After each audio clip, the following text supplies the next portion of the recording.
If you want to connect your Apple AirPods to your Samsung Galaxy A26, it's quite easy to do. So first of all, let's open up our settings. Now press on your Connections tab. After that, locate your Bluetooth. And first of all, let's turn it on.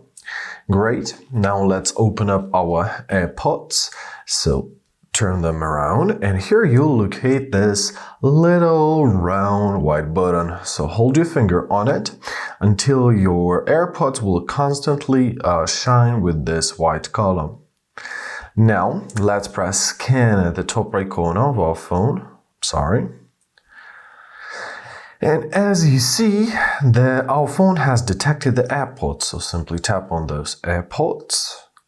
Now press pair. And basically that's it. Now you are connected, and that's how it works. And I hope this video was helpful. Thank you so much for watching. Have a great day, and please consider subscribing to our channel.